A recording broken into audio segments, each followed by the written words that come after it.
गांव में राजू नाम का एक 18 वर्षीय लड़का रहा करता था। राजू अनाथ था। उसकी माँ उसे जन्म देते ही चल बसी और उसके पिता ही उसे पालने के एकमात्र सहारा थे। जब राजू 8 साल का था तो उसके पिता किसी काम से जंगल गए और फिर कभी लौट कर नहीं आए। उसके बाद राजू पूरी तरह अकेला हो गया। राजू गांव की एक टूटी फूटी झोपड़ी में रहता था।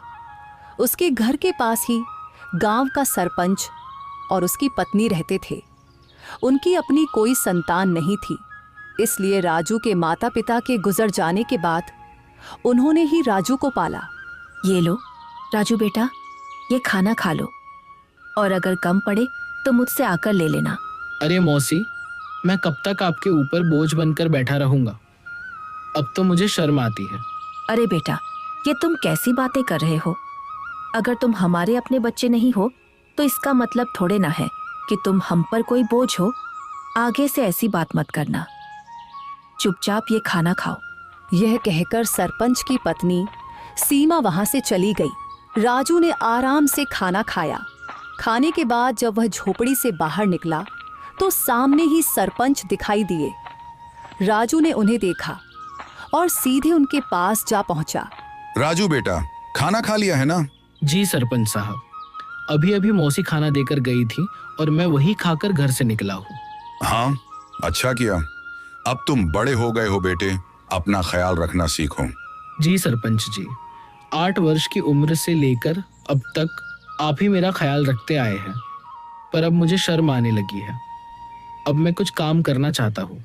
इसमें शर्म की क्या बात है बेटा? हमने तो हमेशा तुम्हें अपना ही माना है।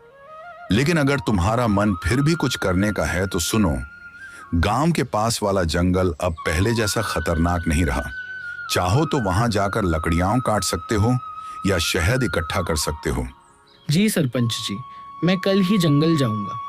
अब समय आ गया है कि मैं अपने लिए और आपके लिए कुछ कर दिखाऊं।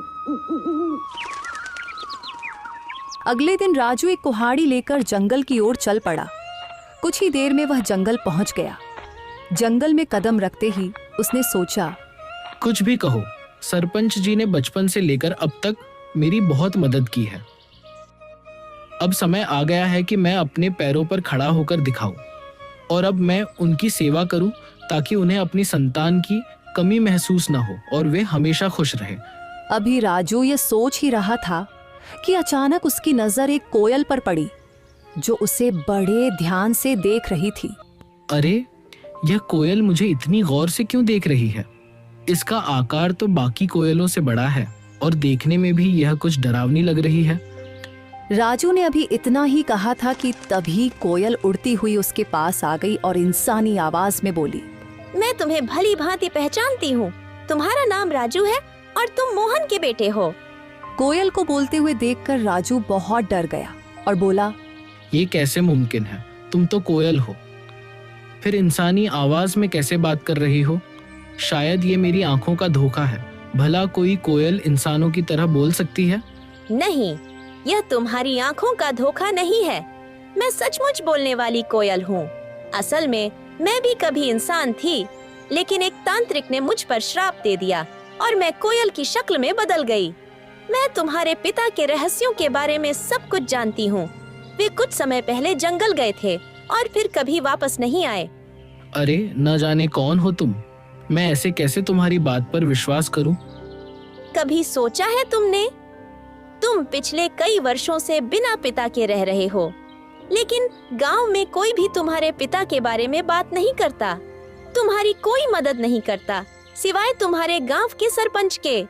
लेकिन मैं तुम्हारे पिता के बारे में सब कुछ बता सकती हूँ। तुम्हारे पिता अभी जिंदा हैं और मुझे यह भी पता है कि वे कहाँ हैं। अच्छा तो बताओ, मेरे पिता कहाँ हैं? मैं उनसे मिलना चाहता हूँ। मैं तुम्हें जरूर बताऊंगी, मगर उससे पहले तुम्हें मुझे इस श्राप से मुक्त कराना होगा। राजू को न जाने क्यों उस कोयल से डर महसूस होने लगा। अरे, मुझे तो लगता है कि यह कोई राक्षस है जो मुझे अपने जाल में फंसा रहा है। इससे पहले कि यह मुझे नुकसान पहुंचाए, मुझे यहाँ से भागना होगा। यह सोचते ही राजू तेजी से गांव की ओर दौड़ पड़ा और कुछ ही पलों में अपने घर पहुंच गया। घर पहुंचकर राजू हांफते हुए बोला, अरे बाप रे, ये जंगल तो बहुत खतरनाक है। यहाँ तो जानवर भी इंसानों की तरह बातें करते हैं। मुझे तो लगता है कि वह जरूर कोई राक्षस था। मैं अब कभी उस जंगल में नहीं जाऊंगा। अभी राजू ये सोच ही रहा था कि उसी समय सरपंच की पत्नी उसके लिए खाना लेकर आ गई और राजू को घबराया हुआ देखकर वह बोली, अरे राजू बेटा, ये घबराए हुए क्यों हो? और तुम्हें पसीना भी आ रहा है। सब खैरियत तो है ना? कुछ नहीं मौसी, बस थोड़ा सा सिर दर्द हो रहा था। अरे बेटा, अगर तबीयत ठीक नहीं है तो काम मत करो। लो, पहले ये खाना खा लो और थोड़ा आराम कर लो। राजू ने मौसी से सर दर्द का बहाना बनाकर सच्चाई छिपा ली। मौसी ने ज्यादा सवाल नहीं किए, बस खाना उसके हाथ में दिया और धीरे से कमरे से बाहर चली गई। राजू ने खाना खाया और सो गया। अगली सुबह जब राजू नींद से जागा तो उसके मन का डर समाप्त हो चुका था। वह अपने आप से बोला, अरे शायद मैं कल उस कोयल को बातें करते देखकर कुछ ज्यादा ही डर गया था, लेकिन अगर सोचूं तो उसकी बातों में सच्चाई नजर आती है।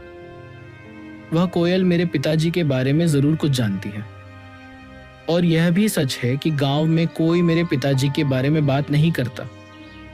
जब भी मैंने सरपंच जी से अपने पिताजी के बारे में पूछा, उन्होंने हमेशा बात टाल दी। बस इतना ही कहा कि मेरी माँ जन्म देते ही चल बसी और मेरे पिताजी कई साल पहले जंगल गए थे, जो फिर कभी वापस नहीं आए। मुझे उस जंगल में जाना चाहिए और उस कोयल को ढूंढकर अपने पिताजी के बारे में पूछना चाहिए। यह कहकर राजू जंगल की ओर चल पड़ा और कुछ ही देर में वह जंगल के उसी स्थान पर जा पहुंचा जहां कल उसे वह कोयल मिली थी।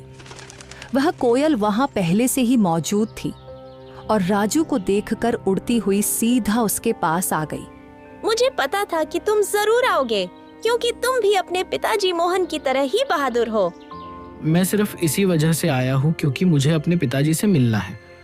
तुम कह रही थी कि तुम मेरे पिताजी के बारे में जानती हो, तो बताओ मेरे पिताजी कहाँ हैं? मुझे उनसे मिलना है। कल मैंने कहा था कि इसके लिए पहले तुम्हें मुझे इस श्राप से मुक्त कराना होगा, लेकिन तुम चिंता मत करो, मैं तुम्हारी मदद करना चाहती हूँ।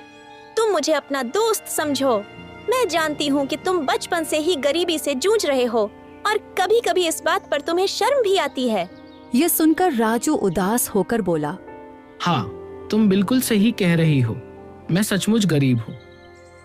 बचपन से ही सरपंच जी और उनकी पत्नी ने मुझे पाला है, लेकिन अब हर वक्त उन पर बोझ बनकर रहना मुझे अच्छा नहीं लगता। मैं चाहता हूँ कि अब मैं खुद कमाऊं, ताकि वे दोनों चैन से बैठकर खाएं और खुश रहें। अगर तुम चाहो तो मैं तुम्हें धन कमाने का रास्ता दिखा सकती हूँ। अच्छा, मगर वह कैसे? तुम मेरी मदद कैसे कर सकती हो? मैं इस जंगल के सारे रहस्यों को जानती हूँ। आओ मेरे साथ चलो। ये कहकर कोयल उड़ चली और राजू उसके पीछे पीछे चल पड़ा। चलते चलते कोयल राजू को एक गुफा के अंदर ले गई। उस गुफा के बारे में किसी को कुछ पता नहीं था, क्योंकि यह जंगल पहले बहुत खतरनाक माना जाता था। इसीलिए लोग इस जंगल में आना पसंद नहीं करते थे। गुफा के अंदर जाते ही राजू की नजर एक बक्से पर पड़ी। अरे, इस बक्से में क्या है? मैं अभी इसे खोलकर देखता हूँ। जब राजू ने उस बक्से को खोला तो उसमें बेहिसाब हीरे जवाहरात निकले। उन्हें देखकर राजू हैरानी से बोला, अरे बाप रे, इस बक्से में तो ढेर सारे हीरे जवाहरात हैं। ये सब सामान किसका है? तुम पहले धनवान बनो, फिर मैं तुम्हें बताऊंगी कि मैं इस श्राप से कैसे मुक्त हो सकती हूँ। और जब तुम मुझे इस श्राप से आजाद कर दोगे तो मैं तुम्हें तुम्हारे पिताजी से मिलवाऊंगी। मुझे पता है कि वे कहाँ हैं। उस दिन का तो मुझे बेसब्री से इंतजार रहेगा। लेकिन एक बात याद रखना, मेरे बारे में किसी को कानों कान खबर नहीं होनी चाहिए। अगर किसी को पता चल गया तो तुम्हारे लिए अपने पिताजी से मिलना मुश्किल हो जाएगा। राजू वह बक्सा उठाकर अपने घर की ओर चल पड़ा। घर पहुंचकर उसने बक्सा एक तरफ रख दिया। इतने में सरपंच और उनकी पत्नी राजू के लिए खाना लेकर आए। जब उन्होंने एक तरफ रखा हुआ बक्सा देखा तो सरपंच ने राजू से पूछा, राजू बेटा, ये बक्सा कहाँ से आया और इसमें क्या है? सरपंच के पूछने पर राजू को कुछ समझ नहीं आया कि वह सरपंच साहब को क्या जवाब दे। इतने में सरपंच की बीवी ने बक्सा खोला और उसमें कीमती हीरे और जवाहरात देखकर बोली, राजू बेटा, तेरे पास ये इतने हीरे और जवाहरात कहाँ से आए हैं? राजू उन्हें सब कुछ सच बता देता, लेकिन वह कोयल की बातें याद कर रहा था जिसने उसे सख्ती से मना किया था, इसलिए उसने कुछ और ही बता दिया। मौसी, मैं जंगल में लकड़ियां काटने गया था। लकड़ियां काटते काटते मैं काफी आगे निकल गया और वहां मुझे एक गुफा दिखाई दी। जब मैं उस गुफा के अंदर गया तो वहां मुझे यह बक्सा दिखाई दिया। मैंने उसे वहीं से उठाया और घर ले आया। राजू, तुमने यह ठीक नहीं किया। हो सकता है ये सारे हीरे जवाहरात बादशाह के हों। शायद उसने इन्हें वहां सुरक्षित रखा था। अगर यह बात कहीं बादशाह तक पहुंच गई तो वह हमें सख्त सजा देगा। सरपंच के मन में गहरा डर बैठ गया था। अगर यह बात किसी तरह बादशाह तक पहुंच गई तो वह हमें सख्त सजा देगा। इससे पहले कि यह बात बादशाह तक पहुंचे कि किसी ने उसका सोना चुरा लिया है, हमें तुरंत यह सोना बादशाह के पास पहुंचा देना होगा। सरपंच की बातें सुनकर राजू ने सोचा, अब सरपंच जी को कैसे बताऊं कि ये हीरे और जवाहरात बादशाह के नहीं हैं? ये तो मुझे वही कोयल ने दिए हैं। लेकिन अगर मैंने सरपंच साहब को कोयल के बारे में बता दिया तो मेरे लिए अपने पिताजी से मिलना मुश्किल हो जाएगा और मेरे लिए इन हीरे और जवाहरात से ज्यादा अपने पिताजी से मिलना जरूरी है। राजू के लिए इन हीरे और जवाहरात से ज्यादा अपने पिताजी से मिलना जरूरी था, इसलिए वह सरपंच के कहने पर बादशाह को हीरे और जवाहरात देने के लिए राजी हो गया। ठीक है सरपंच साहब, जैसा आप कहे, हम अभी यह बक्सा बादशाह को दे आते हैं। यह कहकर राजू ने वह बक्सा अपने सर पर उठा लिया। फिर वह और सरपंच बादशाह की ओर चल पड़े और कुछ ही देर में वे बादशाह के दरबार में दाखिल हो गए। बादशाह के सामने बक्सा रखकर सरपंच ने कहा, बादशाह सलामत। ये लड़का मेरा पड़ोसी है। ये लकड़ियां काटने जंगल गया था और वहां एक गुफा में इसे यह हीरे जवाहरात का बक्स मिला। हमें शक हुआ कि शायद यह आपका ही है, इसलिए हम इसे फौरन आपके दरबार में ले आए हैं। यह सब सुनकर बादशाह के दिल में लालच जाग उठा, क्योंकि वह जानता था कि यह बक्सा उसका नहीं है। लेकिन इतने कीमती हीरे जवाहरात देखकर उसके मन में यह ख्याल आया, ये हीरे जवाहरात असल में मेरे नहीं हैं, मगर जब ये किस्मत से मेरे पास आ ही गए हैं तो मैं इन्हें बेकार क्यों जाने दूं। बेहतर यही होता है कि मैं इन लोगों को इसके बदले कुछ इनाम दे देता हूं ताकि वे खुश हो जाएं और ये खजाना भी मेरे पास ही सुरक्षित हो जाए। ये सोचकर बादशाह ने उनसे कहा, हाँ, यह बक्सा मेरा ही है। मैंने ही इसे वहां सुरक्षित किया हुआ था, लेकिन तुम दोनों ने ईमानदारी से यह संदूक मेरे दरबार में लाकर बहुत अच्छा किया है। मैं तुम्हारी इस सच्चाई से खुश हूं, इसलिए तुम्हें इनाम दिया जाएगा। ये कहकर बादशाह ने अपने सिपाहियों से कहा, सिपाहियों, यह संदूक इनसे ले लो और खजाने में रख दो। और हाँ, इन्होंने ईमानदारी का सबूत दिया है, इसलिए मेरे खजाने से इन्हें इनाम के तौर पर कुछ धन दे दिया जाए ताकि ये खुश भी हो जाए और दूसरों के लिए एक मिसाल भी बने। सिपाहियों ने बादशाह के आदेश पर उनसे वह संदूक ले लिया और उसके बदले इनाम के तौर पर उन्हें कुछ धन दे दिया। सरपंच वह रकम पाकर बहुत खुश था, मगर राजू का दिल बेचैन था। उसे अच्छी तरह मालूम था कि बादशाह झूठ बोल रहा है, लेकिन वह कुछ कह नहीं सकता था क्योंकि कोयल ने उसे अपनी सच्चाई बताने से मना किया था। राजू को डर था कि अगर उसने सच बता दिया तो उसका अपने पिताजी से मिलना मुश्किल हो जाएगा। राजू के लिए दौलत से बढ़कर अपने पिताजी से मिलना जरूरी था, इसलिए वह चुप रहा और फिर दोनों इनाम की रकम लेकर अपने घर की ओर चल पड़े। राजू सरपंच के साथ उसके घर चला गया और घर पहुंचकर उसने अपनी रकम भी सरपंच को दी और कहा, सरपंच जी, ये रकम भी आप ही रख लीजिए। आपने हमेशा मेरी देखभाल की है और मुझे खुशी है कि ये रकम आपके काम आएगी। सरपंच को वो रकम देकर राजू वहां से चला गया और अगले दिन सुबह होते ही राजू फिर से जंगल की ओर चल पड़ा और कुछ ही देर में वह जंगल की उसी जगह पहुंच गया जहां उसे वह कोयल मिली थी। तभी वहां एक साधु आ पहुंचा जो एक बरगद के नीचे बैठा था।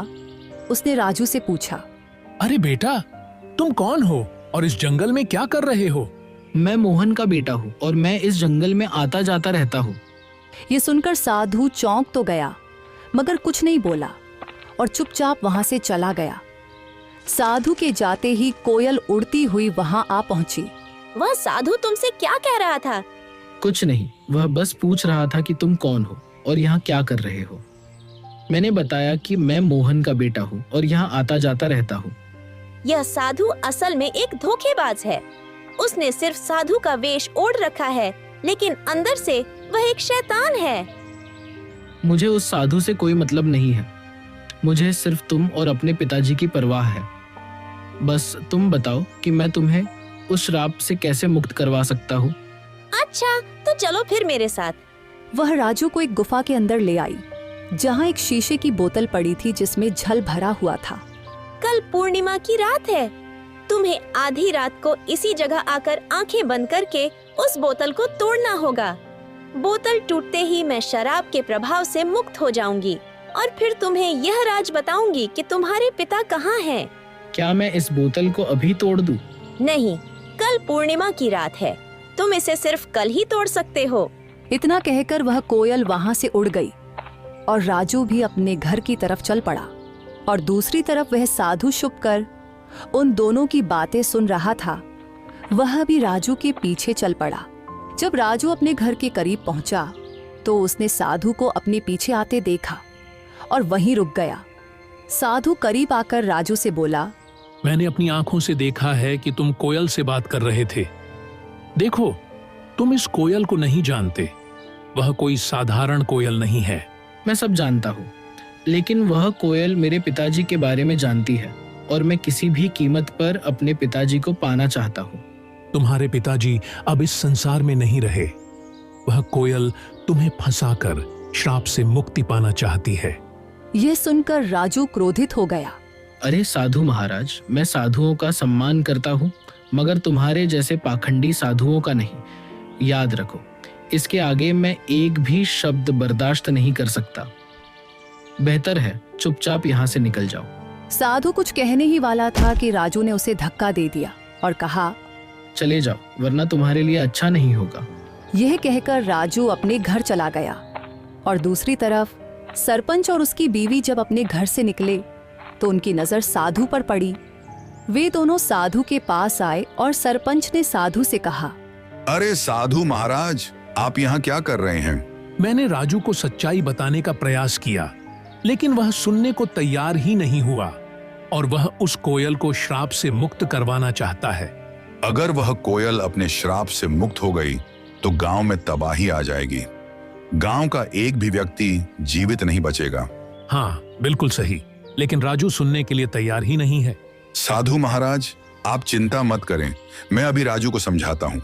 यह कहकर सरपंच उसी वक्त राजू के घर गया और घर जाकर राजू से कहा, राजू, यह मैं क्या सुन रहा हूँ? तुम जंगल में किसी कोयल से मिलते हो जो इंसानों की तरह बातें करती है। क्या तुम्हें यह अजीब नहीं लगा कि एक कोयल इंसान की तरह कैसे बोल सकती है? ओह, तो आपको पता चल गया। देखिए सरपंच जी, शुरू में मुझे यह सब अजीब लगा था, लेकिन अब नहीं। और मुझे पूरा विश्वास है कि यह बात आपको उस साधु ने ही बताई होगी।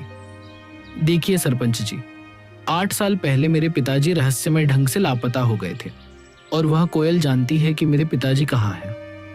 मैं बस अपने पिताजी को पाना चाहता हूँ, उनसे मिलना चाहता हूँ। बेटा, तुम अपने पिताजी के बारे में कुछ भी नहीं जानते हो? हाँ, मैं नहीं जानता, बिल्कुल नहीं जानता, क्योंकि आपने कभी मुझे बताया ही नहीं और न ही गांव वालों ने कुछ कहा, तो फिर मैं कैसे जान पाता? अब मैं किसी की बात पर विश्वास क्यों करूं? बताइए। मुझे सिर्फ कोयल की बात पर विश्वास है और कल पूर्णिमा की रात है।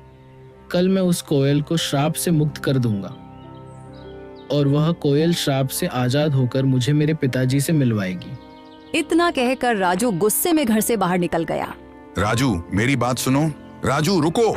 सरपंच ने राजू को आवाजें दी मगर उसने एक भी न सुनी और घर से निकल गया। सरपंच भी घर से बाहर आया और साधु भी घर के बाहर ही खड़ा था। सरपंच ने साधु से कहा, राजू पता नहीं कहाँ गया है। अब हमें कल तक का इंतजार करना होगा और जंगल में जाकर राजू को बोतल तोड़ने से रोकना होगा। अगली रात साधु सरपंच को लेकर जंगल में उस गुफा के पास ले गया और कहा, यही वह गुफा है जहां वह बोतल पड़ी है जिसमें उस डायन कोयल की शक्तियां हैं। राजू यहाँ आता ही होगा, हम एक तरफ छुप जाते हैं। यह कहकर वे दोनों गुफा के एक तरफ छुप गए और उसी वक्त राजू वहां आ जाता है। राजू को देखकर वह कोयल उड़ती हुई राजू के पास आई और बोली, यहाँ साधु और सरपंच आए हैं। वे गुफा के एक तरफ चुपचाप खड़े हैं। वे तुम्हें इस बोतल को तोड़ने से रोकेंगे, पर तुम उनकी बात मत मानना। अगर तुम उनकी बात मान लो तो तुम कभी अपने पिताजी से नहीं मिल पाओगे। नहीं, मैं उनकी बात नहीं मानूंगा। ठीक है, तो तुरंत जाओ, वह बोतल उठाकर ले आओ और उसे तोड़ डालो। राजू जल्दी से गुफा के अंदर गया और वह बोतल उठा लाया। जैसे ही वह उस बोतल को तोड़ने लगा तो साधु और सरपंच वहां आ गए। राजू रुको, इस बोतल को मत तोड़ो, तुम बहुत बड़ी गलती कर रहे हो। नहीं, मुझे किसी भी हाल में अपने पिताजी से मिलना है। राजू ध्यान से सुनो, ये कोयल कोई साधारण पक्षी नहीं बल्कि एक डायन है। आज से 10 साल पहले जब तुम छोटे थे, इस डायन ने पूरे जंगल पर कब्जा कर रखा था। जो भी गलती से इस जंगल में जाता फिर कभी लौट कर नहीं आता था। तब तुम्हारे पिताजी और मैंने मिलकर ठान लिया कि इसे रोकना ही होगा। हमने साधु महाराज से उपाय पूछा। उन्होंने बताया कि इस अभिशाप को खत्म करने के लिए तुम दोनों में से किसी एक को जंगल के पास वाले कुएं में अपनी जान देनी होगी।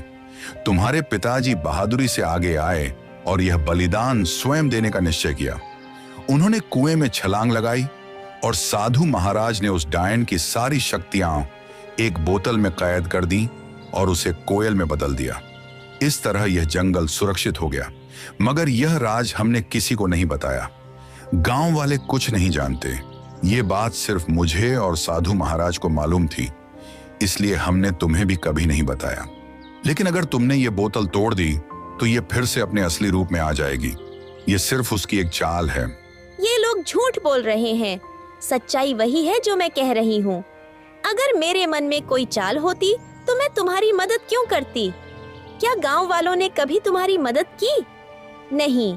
तुम्हें धन, सामान, हीरे मोती सब मैंने दिए। अब मैं तुम्हें तुम्हारे पिताजी से भी मिलवा रही हूँ। राजू भ्रम में पड़ गया और उसने वह बोतल जमीन पर फेंक कर तोड़ दी। फिर अचानक वह कोयल एक डायन के रूप में आ गई। राजू, तुमने मेरा बड़ा काम आसान कर दिया। अब मैं आजाद हूँ और अब तुम सबकी शामत आ गई है। आज मैं तुम में से किसी को भी जिंदा नहीं छोड़ूंगी। राजू, तुमने बहुत बड़ी गलती कर दी है। अब यह डायन हमें किसी भी हाल में जिंदा नहीं छोड़ेगी। मुझे माफ कर दीजिए सरपंच साहब, मैं उसके बहकावे में आ गया था। क्या अब इसका कोई हल नहीं बचा? इसका बस एक ही हल है कि हमें तुरंत उस कुएं के पास जाना होगा। ये कहकर वे तीनों कुएं की ओर भागे और वह डायन भी उनके पीछे आ गई।